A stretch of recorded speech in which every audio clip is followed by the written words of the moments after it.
Are you looking for something to do on your lunch break? Well, there's a show on the BS3 network that has only 4 words to say to you. We ready. We ready. We ready for y'all. We ready. We ready. We ready for y'all.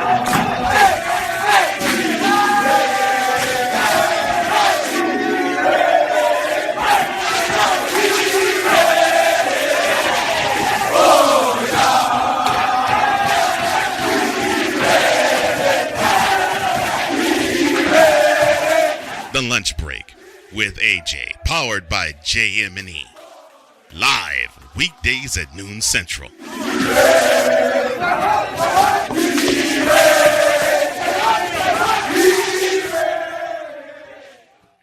We're live, that's right. But it's not AJ. It's me, KG Chris Gardner, owner of the Houston Roundball Review. And welcome to another edition of the Houston Roundball Review takeover of the Lunch Break, powered by JM&E. Streaming to you live on Facebook, YouTube, Twitch, Twitter, and of course on Roku on the BS3 network. Yes, that's right, Coty Davis. You and me, brother, are on Roku as well. Coty, how you doing, man? Good to see you. I'm doing good, Chris. Thank you so much for having me, man. My pleasure, man. For folks who don't know who you are, give them a little insight of who Coty Davis is and what you do. Well, I'm a beat reporter covering both the Houston Texans and the Houston Rockets for Sports Illustrated, and I'm also the co-host of a daily podcast, Locked On Texans. You can follow Locked On Texans on all your favorite podcast streaming services. I host it with myself and my co-host, really good friend of mine from back in college, John Hickman, and we talk Texans every day for about 25 to 30 minutes every day, Monday through Friday. Texans. Yeah, that's right. We're going to talk Texans here. See, already got folks chiming in. Another Cougar, Corey Miller. How are you doing? Mm-hmm. Corey's watching on the Houston Roundball Review on YouTube. But yeah, we're going to talk NBA Finals, Rockets, all that stuff. But let's talk some Texans, man. Were you able to attend any of the OTAs? Oh, yeah. I've been there every single week. Actually, it was a 3-week OTA period. Been there every single day. They only have allowed media to come, I want to say once every week. So I've been to every practice, put it like that. And speaking of, AJ Jones wanted me to tell you hi. So AD Moore and everybody says, yeah. So it's good. See, you got people chiming in. Coty, these are my loyal followers here. Tony M. What's up, Tony? Wise Citizens. See, these are folks who regularly watch on YouTube on Houston Roundball Review. Mm-hmm. All right, man. For a little bit that media gets to see of OTAs, what have you seen so far? Has anybody impressed you? Well, first, let me back up because I haven't talked to you about this. What are your thoughts on the head coach, DeMeco Ryans? I like it. One thing about covering both the Texans and the Rockets, and Chris, I think I joked with you about this a couple of times. I kind of feel like I'm the bad luck person because as soon as I came around, that's when both franchises was like, you know what? Let's hit the rebuild button. And of course, both franchises had to go through a terrible rebuild. And for the Houston Texans, it was like, oh my God, like what is going on? Because several stories just started coming out. You started learning things about, what was going on behind the scenes. And it was like, oh my God, what in the world is going on? But when you look at the hiring of Coach DeMeco Ryans, the one thing that I always say is the fact that Coach DeMeco Ryans has really brought stability back to that organization, because over the last 3 years, ever since they lost that big lead to Kansas City during the 2019 playoffs, it's basically been downhill since then. Mm-hmm. You have went through 4 coaches. Some people like to say 5 when you consider Romeo Cannell had a short stint as the interim head coach following Bill O'Brien's departure. Then you also have to look at the 1 year that they had with David Culley, and of course last year that they had with Lovie Smith. And the one thing about the Houston Texans rebuild is the fact that every single one of those coaches, even though I did like David Culley, also like Lovie Smith, respect both of them. And in my opinion, I think David Culley actually got better as the season went on. But you knew that neither one of those candidates that they had was going to be the long-term option for the Houston Texans. And Chris, you've been around the Houston Rockets. This is what, this third rebuild that they have undergone since I think you've been around, I want to say.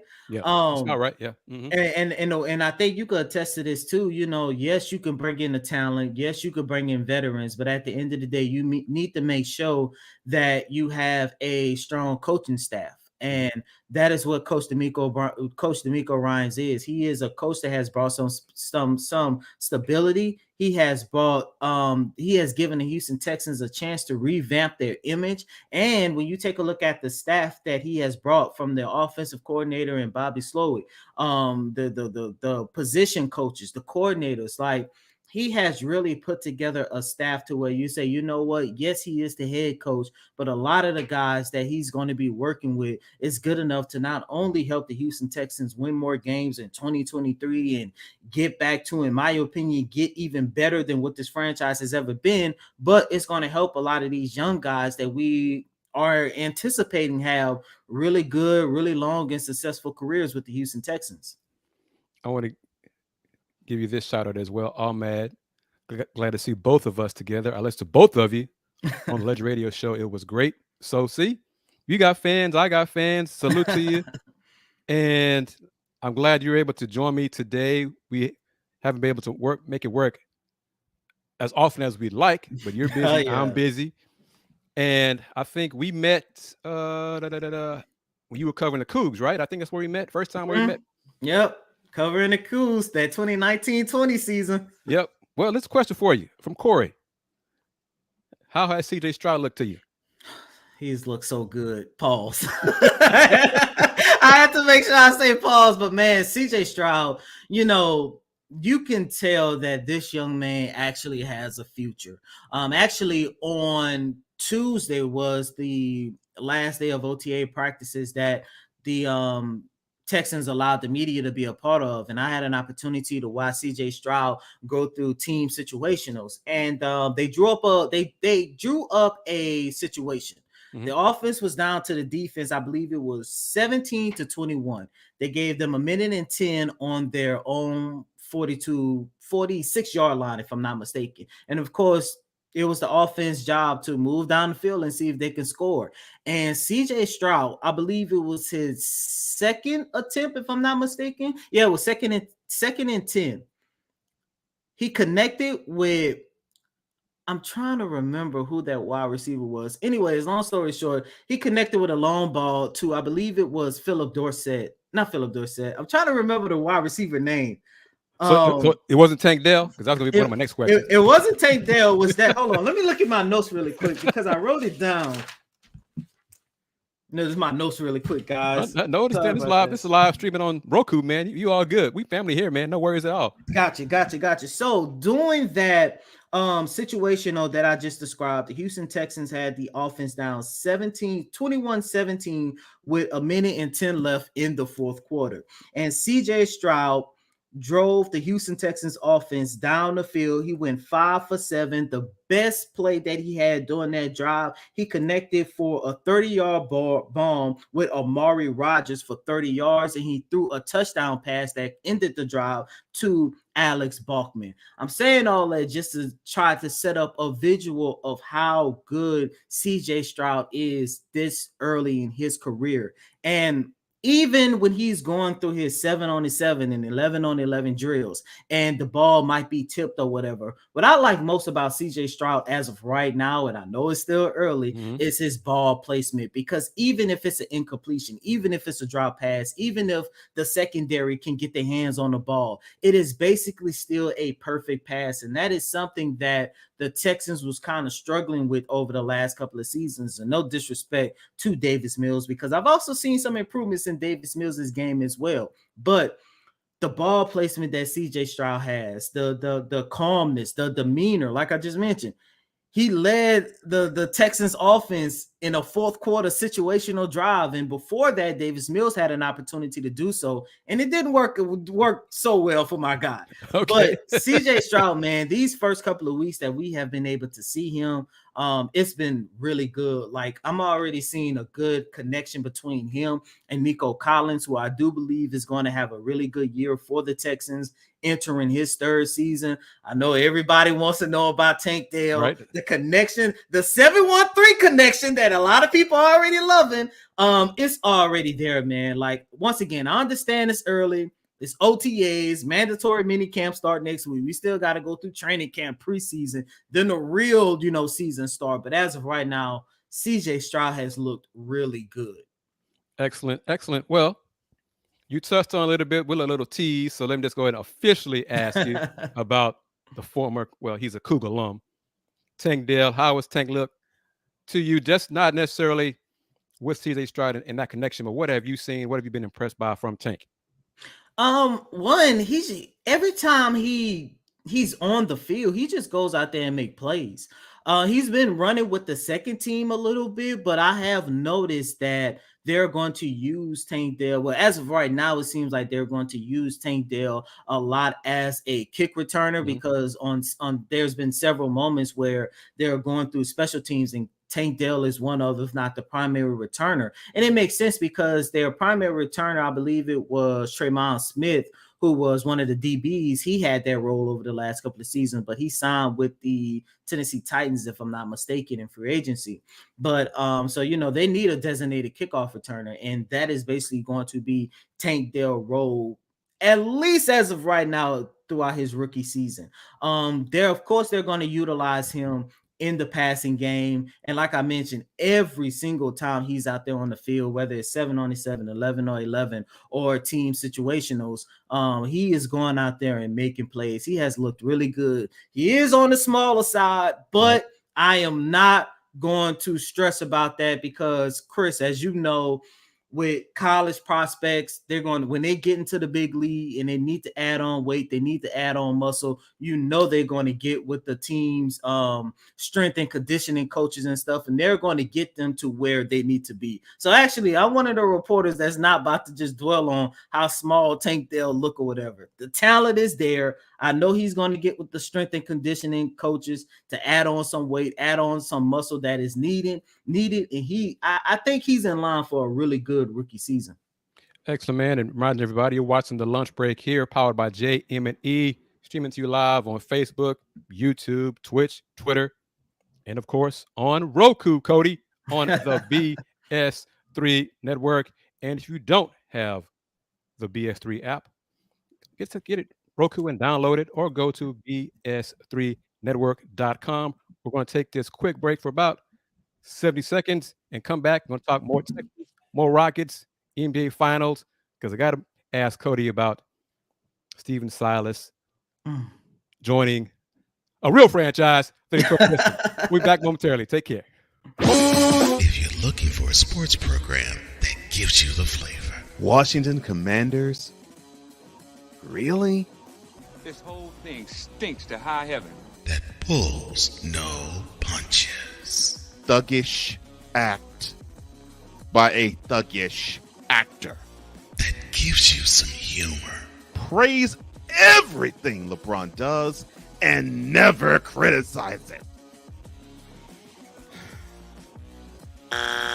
If you want a show that gives you good times, then this is that show. BS3 Network proudly presents. I am Cole Johnson, and welcome to Cole Sports with a Z. Every Friday on Patreon and every Saturday on YouTube, Spreaker, and all other outlets.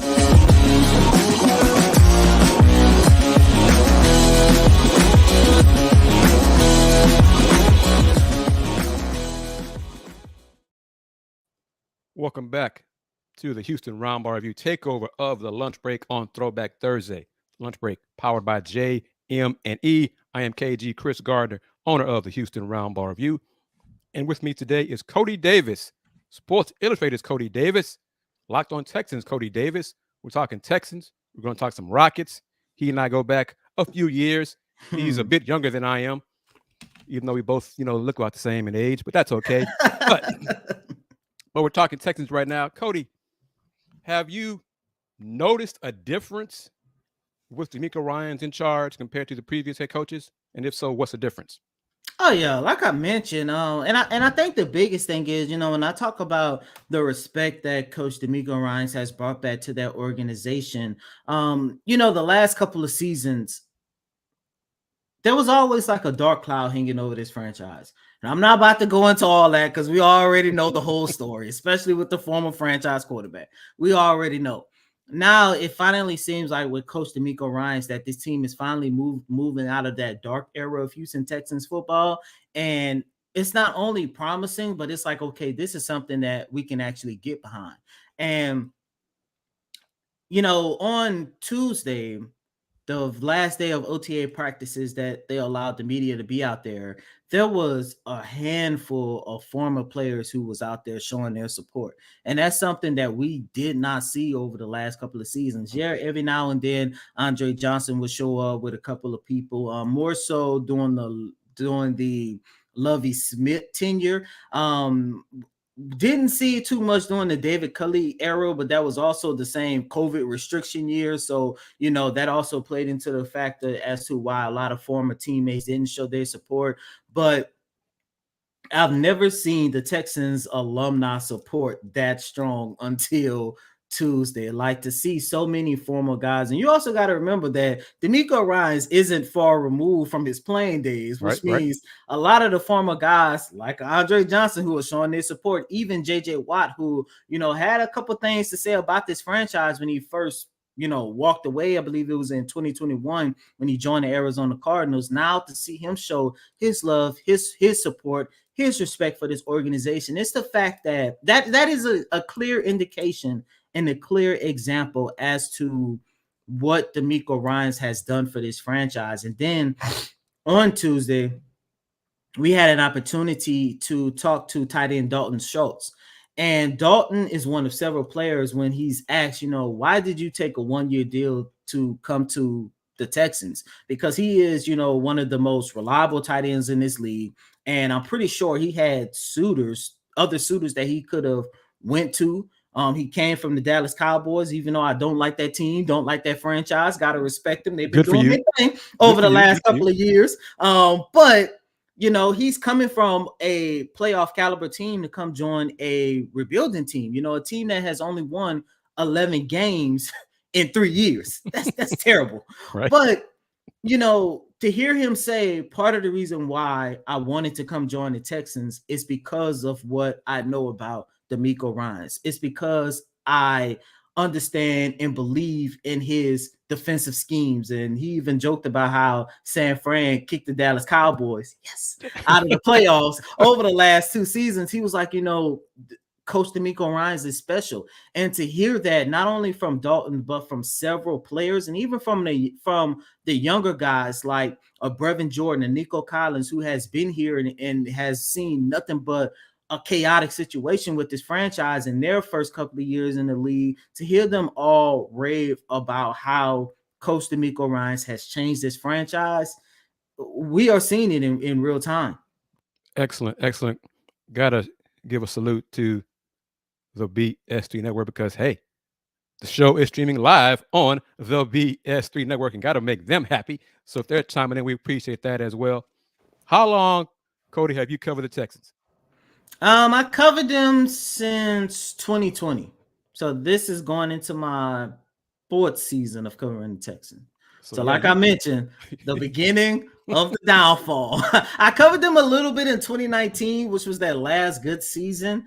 Because that was like the first year that we started doing Locked On Texans, but it was kind of rough. So I just called that like my preview stage. But I really started covering them on the beat when I was still part of ESPN Houston Sports Map. I really started covering them on the beat during the whole COVID-19 season when everything was virtual. That's when I really started covering them on the beat every single day. And like I mentioned, I've seen the downfall in person. So yeah, you see nothing but Nothing but losses. Nothing but losses, nothing but chaotic situations. So yeah, if anybody, folks are watching us on all of our platforms, if you have questions for me or Coty about the Texans, send them in. I got one for you. You want to do it now? Make a prediction on number of wins for the Texans this coming season. Oh, I do it now. All right, what you got? I got them winning 5 games. Okay. I know they only won 3 last year and 4 the previous 2 seasons. And some people might think I'm selling them short because I got them at 5 wins. However, there's a lot of expectations that we have for Coach DeMeco Ryans, rookie quarterback CJ Stroud, Tank Dale, the second year guys like a Jalen Petrie, Derek Stingley, Damian Pierce, even some of the third year guys. The one thing I want a lot of fans, people in our field, media and stuff to keep in mind is that even though we have a lot of expectations, we got to be realistic because Coach DeMeco Ryans is going into his first season as a head coach. Offensive coordinator Bobby Sloyer, who I believe is going to create some really good offensive packages. This is his first time being an offensive coordinator. He was the passing game coordinator under Kyle Shanahan in San Francisco. I'm expecting in the next couple of years to add CJ Stroud's name into a top 10 list of quarterbacks in the league, but he's still a rookie quarterback. Right. Damian Pierce is a phenomenal player entering his second season. The same thing for Jalen Petrie, same thing for Derek Stingley Jr., but they're still young. What I'm getting at is it's going to take time for the coaching staff and these young players that we have a lot of expectations for. It's going to take time for them to truly get a hold of what they want to do as a franchise, going out there for the younger guys, getting accustomed to playing the game on an NFL level. And I think that those first couple of games is going to be a couple close losses. Now, I got them at 5 wins, but it's going to be one of those promising 5 wins, not like 5 wins. Oh my God, it's time to fire the coach and blow everything up again. No, it's going to be 5 wins to where you look back at the season and say, okay, they just basically lost a lot of these games due to the inexperience that a lot of these players and some of the coaches have as well. So you're saying there's hope? Yeah, there's the most definitely hope. Because Tony M, not even worth a ticket, might watch a game on TV. But then his next comment is more positive. Good luck, Texans. So you definitely gonna want to watch the Texans this year. But like this, they're definitely gonna be watchable. And like I mentioned, 5 games, 5 wins in 2023 is my prediction. But this is going to be a competitive team. And like I mentioned, when they lose, it's not going to be like 46-6. It's nothing like that. It's going to be one of those 27-24. Once again, you lost due to the lack of experience that you had. I think AD Moore, you and him about on the same page. I want to say he had 5 or 6 wins for them also. Need to check with him out on that. But let's shift gears. The man right here who I played a spot for earlier and who I need to talk to about making a spot for me for this show, Cole Johnson. Saying good afternoon to you, Coty. What's up, man? How do the Texans compare to the Rockets in terms of chaos these last 3 years? How's it going to be? Man, me and Big Sarge, we joke about this a lot. They mirror each other so much. Hold up. We gotta talk about this comment right here. Kyle, y'all say that every single year. Y'all been saying that since 97, which was the last time I think y'all won. 90, almost 30 years. 30 years. And y'all still talking about it y'all year. Okay, sure. Oh my gosh. But to get back to the topic about the Texans and Rockets, they just mirror each other a lot, And it's funny because I can't remember what month it is. I think it got to be sometime in October. There's this tweet that somebody tweet out every single year in October, and it was this awesome epic weekend in 2018. And the Astros, I think they had just clinched to get to the World Series. I believe Deshaun Watson and Will Fuller and DeAndre Hopkins dominated the Falcons 53-17 or something like that. And then James Harden had one of his many 50 triple double points and all that. Like all of this happened in one weekend, and every single, I think it's October, somebody tweet this out. Like this is how lit Houston sports was. Yes. And to see that tweet and to be a part of what has transpired since, especially for the Texans and the Rockets, like it's eerie at times because majority, if not all of their franchise players wanted out at the same time. Mm-hmm. Both franchises blew a winnable playoff game at the same time. They hit the reset button at the same time. They, you know, the Rockets has been a little bit more positive because they didn't have the unfortunate circumstances that the Houston Texans had with former stars and some skeletons they had in their closet. Whether, you know, we're not about to get into all that, but you know, it's just eerie because both of these franchises fell at the same time.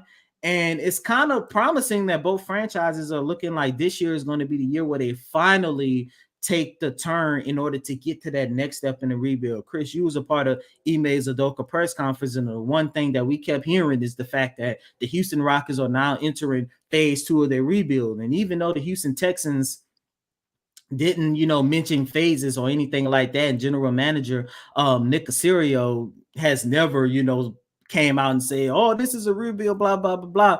You can tell by what he has been saying, what ownership has been saying, what Coach D'Amico Ryans has been saying. Like, this is a team that is ready to move forward in their quote-unquote second phase of a rebuild. Even the general managers, like Nick Caserio and Raphael Stone, even they mirror each other for both the good and the bad. And, you know, the best thing I will say about both franchises with both general managers is their ability to identify talent, especially in the draft. Like, I think regardless of what the draft capital looked like for both organizations, I always want to make sure I give respect to Raphael Stone and Nick Caserio that they have done a really good job putting together young pieces around both franchises. It's part of the reason why, look, the last 2 years has been bad, but here we are sitting here on June 8, 2023, and it's like, okay, we're finally going to start seeing both franchises take a turn for the better.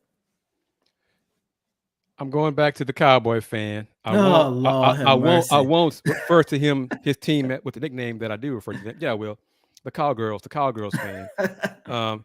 See, he's got to go back to this 5 times champion. How long ago was that, Cody? The first one or first 2 came in the 70s. I think the last 3 came, of course, in the 90s. With the triplets, right? Yeah, like, come on, man. You know, I mean, and see, the Cole has a response right there. Yeah. They do that every year, you know, and my former team that I will root for once the change in ownership becomes official was ruined by an owner who was just inept in what he did. Mm-hmm.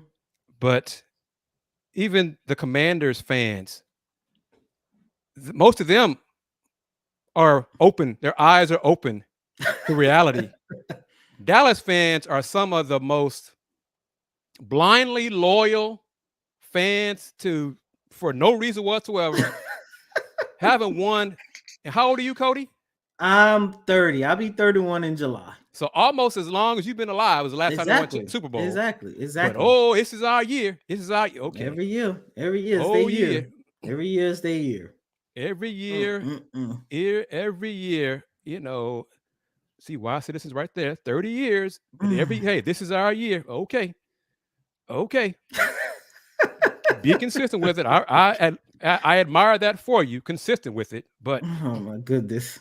Oh, here's a good question. Will CJ start? If not, how many games before they put him in? That's an interesting question because, like I said, we've been out there for 3 days in OTAs once a week. The first weeks, Davis Mills took 13 reps. The second week, CJ Stroud took first team reps. The third week, they split first team reps, but Davis Mills did get the bulk of those reps.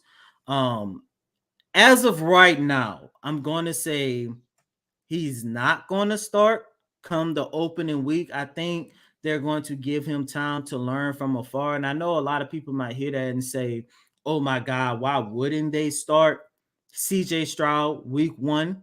And look, I only saw CJ Stroud for 3 times in OTAs, and I think 2 times during rookie minicamp. So that's 5 times, and I'm already saying that he is the best quarterback in the room. I 100% feel confident by saying that. However, I also personally think it might be best if the Texans don't start CJ Stroud and throw him in the fire right away. And I only say that because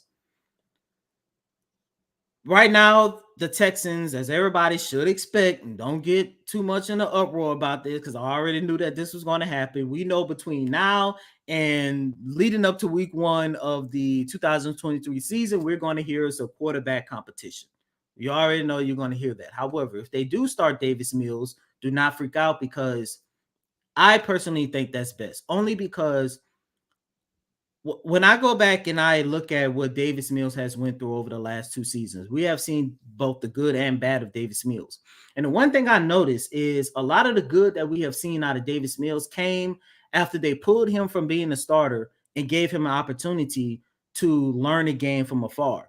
And in 2021 and in 2022, both times when he got pulled, unfortunately, and when he returned and looked pretty good when he returned, both times I remember asking Davis Mills, what has been different about your performance before your benching?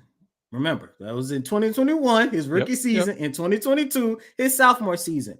And the one thing that he said both times was that every time he got pulled, it gave him more of an opportunity to learn from his mistakes. Because he said, when you are a starting quarterback, you go out there and play the game on Sunday, you have film study or whatever that Monday, and then it's time to move on to the next opponent because you're the starting quarterback. You got to learn quick. It's time to move on. So both times he said, you really didn't get a true way of just learning from your mistakes. However, when he's learning from afar, sitting on the bench, and he's not the starter, he gets an opportunity to truly lock in and see where he went wrong, where the starting quarterback went wrong, and it gave him more of an opportunity to learn from his mistakes. But this is the big one, to adjust to the speed of the game. Yes. Chris, I've only been covering sports in person for 3 going on my 4th years for both the Rockets and the Texans. And I've been around enough young guys to say adjusting to the speed on a pro level is the most important attribute for all of your young guys. And I think that is going to be beneficial. Let's say if the Texans start Davis Mills for the first 4 games of the season, I think CJ Stroud would end up benefiting from that more versus if they just start him, just throw him in the fire week 1 against the Baltimore Ravens. So, it's going to suck. We are all, excited and can't wait to see the CJ Stroud. But like I mentioned, if he's able to take a month just to learn from afar, learn, how things actually go in game, it's going to benefit him even more later on in his career when these games really become important. Answer this question from Mudbone, and then we'll take a break. And then after that break, we'll talk Rockets. Any standouts at wide receiver position in OTAs? Nico Collins. I think the one thing about Nico, he has to stay healthy. That is the number one thing. He talked about that early on in the week, and my co-host John and I even wrote about this on Sports Illustrated, how him being healthy is really going to unlock his potential, because the one thing about Nico, we have seen the potential ever since his rookie season in 2021. However, he hasn't been healthy. Now he has changed up his body. He feels like he can play a full 17-game season, and the quarterback play is going to be better.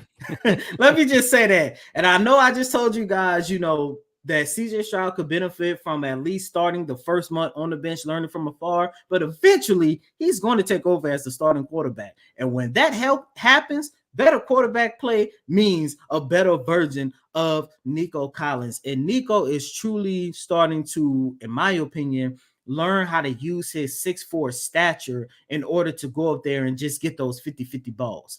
And look, a part of that was on him. Another part of that was due to the inabilities of his quarterbacks.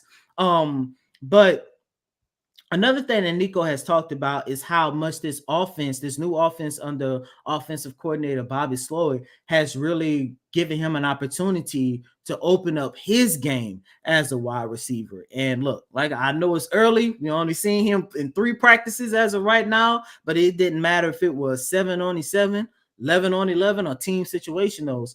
Nico Collins has went out there and actually made plays. And I know some people might think to yourself, well, how much credit can you give a wide receiver like Nico Collins going up against his teammates on the opposite side of the line of scrimmage? Let me tell you guys something. That secondary, headlined by second-year prospects Darius Stingley Jr., Jalen Petrie, you add in veteran Jamie Ward, and other guys that they added to that secondary unit. That secondary group is going to be very, very special. And for Nico Collins to go out there and produce against that secondary and that defense lets me know that he is in line for a big third season. And of course, just throwing this in there as well, Derek Stingley, Jalen Petrie, another standout in OTAs as of right now. Give you props here from my man Willie Gibson. Great insight. Appreciate you. Salute to you. Real quick. Mudbone, ask another question. The trenches. Who's look good in offensive line, defensive line? That one is kind of hard to determine because a lot of the quote unquote real important people, they're not there, i.e. Laramie Tunsil. He's not there. He'll be showing up next week. The one guy that I was truly excited to see was second-year prospect Keon Green, but unfortunately he's been dealing with some injuries himself, and so he's not ready. I will say Titus Howard, man, I've been saying it a lot ever since the start of this offseason.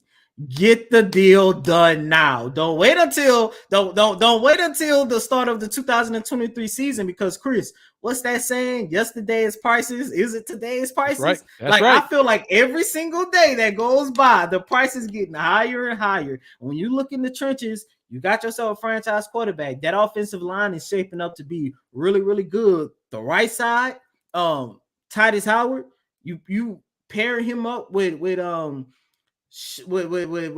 I can't think of my guy name right now. His name's Shaq. Hold on, let me look at the roster real quick. It's all right, man.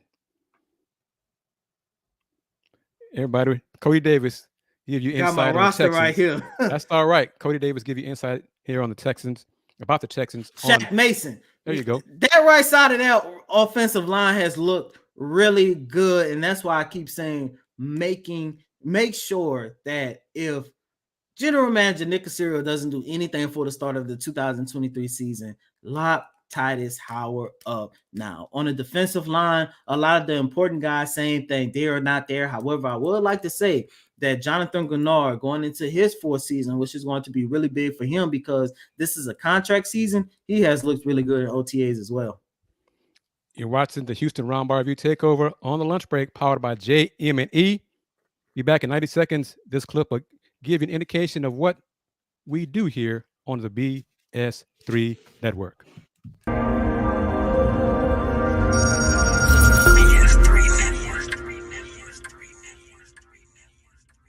BS3 Network, changing the way you watch TV.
Welcome back to the final segment of the Houston Roundball Review takeover of the lunch break, powered by JM&E. I'm KG Chris Gardner, owner of the Houston Roundball Review. Joining me today is Coty Davis from Sports Illustrated and Locked on Texans. This last few moments, we're going to talk Rockets, James Harden, NBA draft. I haven't got your thoughts on it, my man. What do you think? Should the Rockets sign James Harden? No, plain and simple. No. And I get it. James, look, like my thing is this. I don't know what would be the reasoning behind signing James Harden, because first and foremost, he's not going to come in and be the James Harden that he was for 8.5, 9 years here in Houston. And you talking about at that time, he was by far a top 5 shooting guard of all times, like outside of Jordan, Kobe, and Dwayne Wade. You're not putting too many off-ball guards over James. Let me just go ahead and say that right now. But at this stage in his career, I'm like, what are we doing? What is he going to provide to this organization? Because tickets. You're going to sell tickets. Really? No. And then same thing for him. Like, what is it that you're trying to accomplish if you come back to Houston? Look, the biggest reason why I'm against James coming to Houston, the one thing about the Houston Rockets, regardless of what their record has looked like over the last 2 seasons, they already have their foundation in place. And I don't see how adding James Harden, what these guys are going to benefit from, especially when you have your two younger guards in Jalen Green and Kevin Porter Jr. And the one thing that really turned me off the most about having James come back to Houston is that report that came out that said not only does he want his money, and rightfully so, never against counting people's pockets, but the one thing that really turned me off, he said he wanted a franchise that will allow him to play his game. Yeah. Not Chris. I only saw it in person for what was that, like a couple games? I think I caught on 2 hands, but watched a lot of James Harden on TV. You saw it his entire tenure here in Houston. These young Rockets, especially somebody like a Jalen Green, is not going to benefit from having James Harden dribble, and then passing off to him and Şengün and Jalen Smith for the last 3 seconds of the shot clock because he couldn't get his own shot off. Like, we know that's what James Harden's game is going to be. And then I'm all about adding veterans here. I don't think James Harden is the right veteran for this young team. And I just don't see this as a winnable situation if he returns to Houston. And then on the flip side of this, I'm like, James, man, I'm no James Harden hater. Like, this past playoff series, I was rooting for the 76ers so much to the point I was hurt when they got eliminated by the Boston Celtics. Like, it's been a while since I've been hurt due to a loss. And I was hurt I was hurt after game 6 because I knew that the 76ers wasn't going to go back to Boston and win game 7. So let me just say, I was hurt after game 6. I want to see James Harden win a championship so bad because I don't want him to be put in that box with a Charles Barkley to saying, oh, you're so great, but everybody knocking your greatness because you never won a championship. We're going to get to Corey Miller's draft question in a moment. But from Tony M., all my years of watching NBA, I've never seen a player of his caliber say, I don't want a ring. Send me to the worst team in the conference. Your thoughts on that? I agree. And then it's like, if James comes here, he's older. A lot of the things that he was capable to do here in Houston, we don't see it that much. Unfortunately, he put on a little bit more weight than when he was here in Houston. Like, even if he comes here, how much better that's going to make the Rockets a play-in tournament team? Because when you take a look at the teams that actually made the playoffs, it's like I don't have the Rockets being better than those teams with or without James Harden. Agreed. So, like, once again, what are we doing? And then I think the biggest issue is, and I think a lot of people are not really looking at this, you signed James Harden to a max contract. What is that? 4 years now. Within those 4 years, correct me if I'm wrong, but you're going to have to pay Jalen Green, Alperen Şengün, and Jabari Smith Jr. within that time frame. Yep. So then that's going to mess up the money side of things. And one of my biggest fears, Chris, is having James back. And let's say about 5 years go by, we all on Twitter, if Twitter still exists by then, and we all on Twitter, whatever social media, and you know how they do those graphics, and we see Jalen Green in another jersey, Jabari in another jersey, LP in another jersey, and at the bottom, we see all of them in a Rockets jersey, and somebody said, oh, the Rockets had all of these young guys.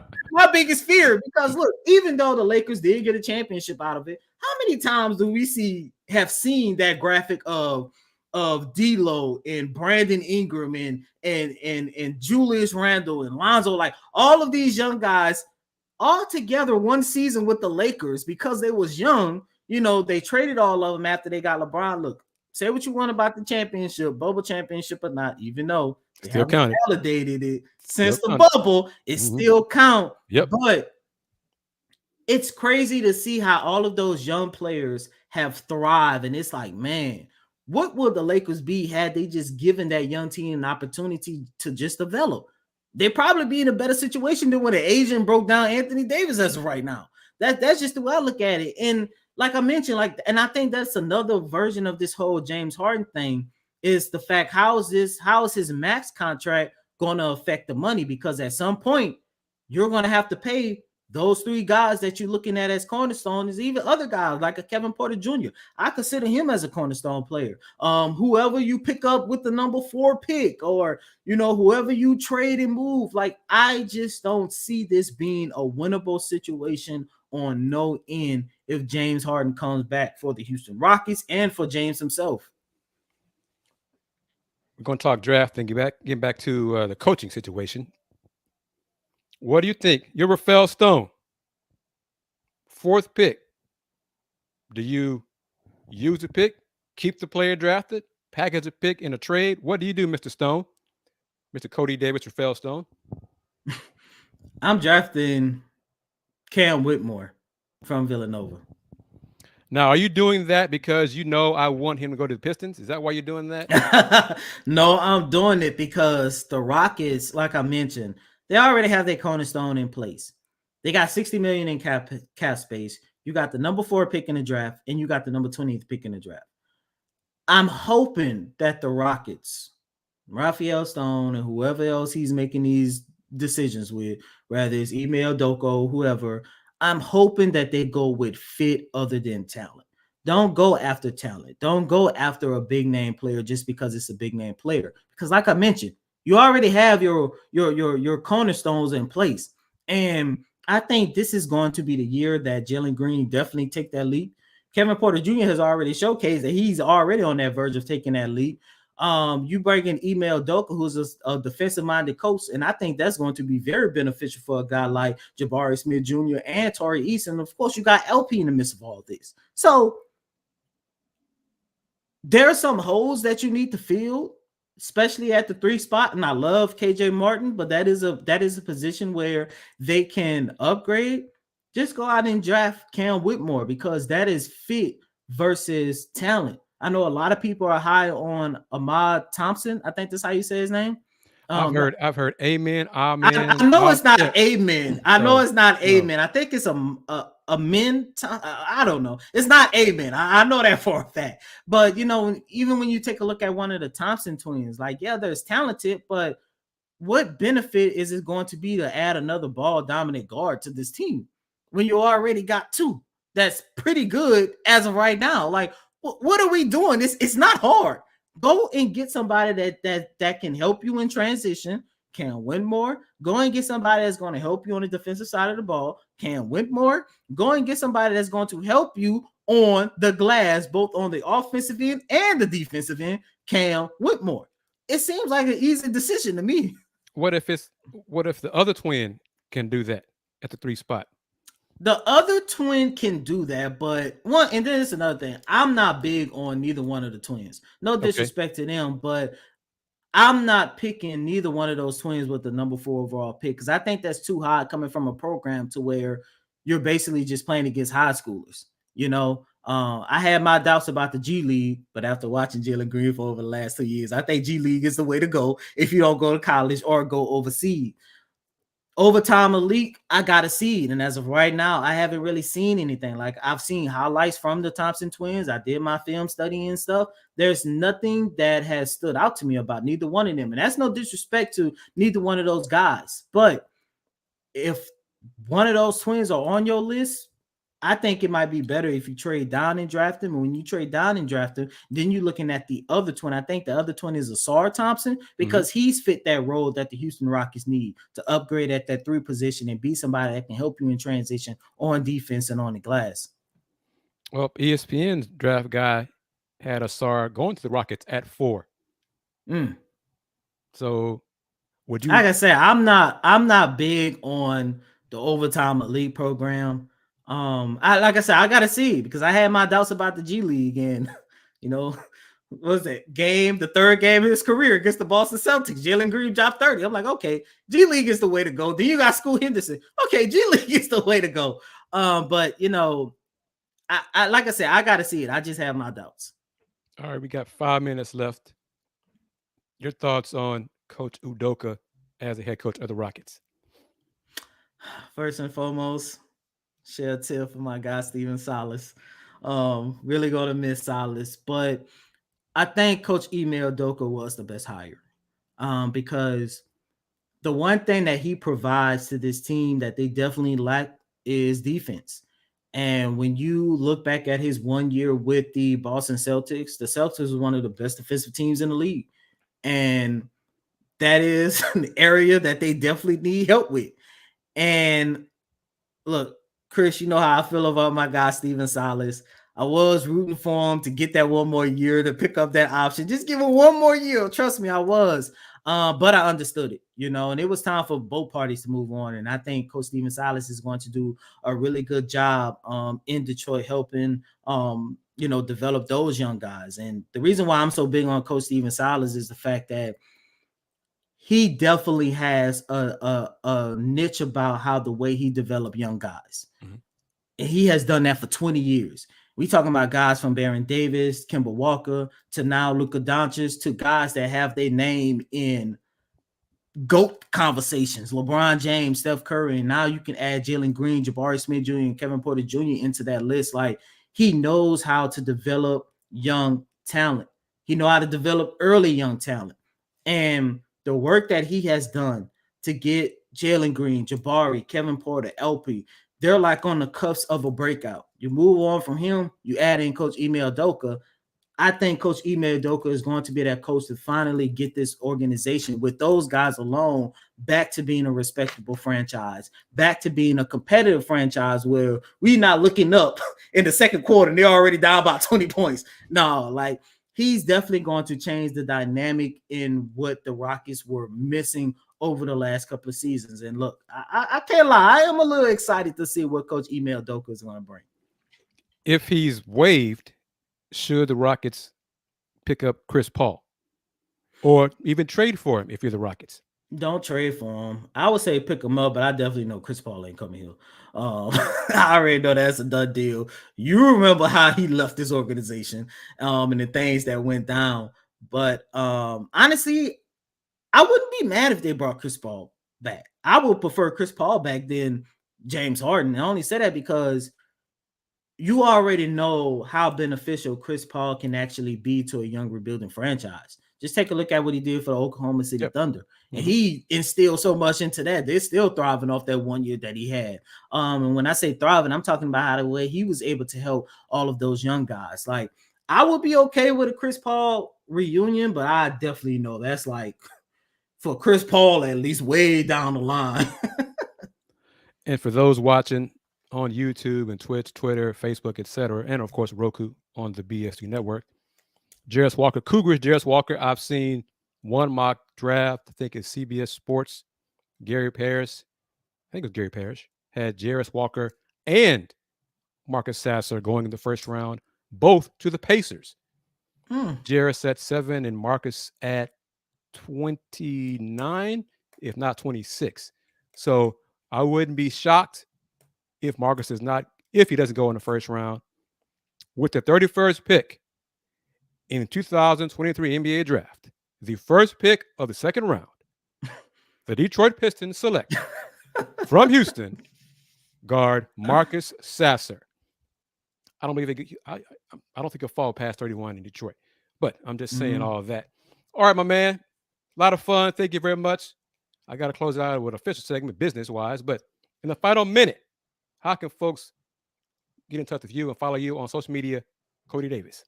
You can follow me on Twitter and Instagram at Coty Davis _24. Once again, that's Coty COTY DAVIS _24. Why 24? Because Kobe Bryant is the GOAT. Plain and simple.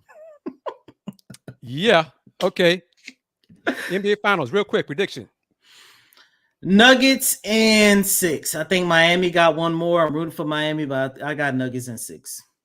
All right. I got Nuggets in 5, and they had to win game 3 to make that happen.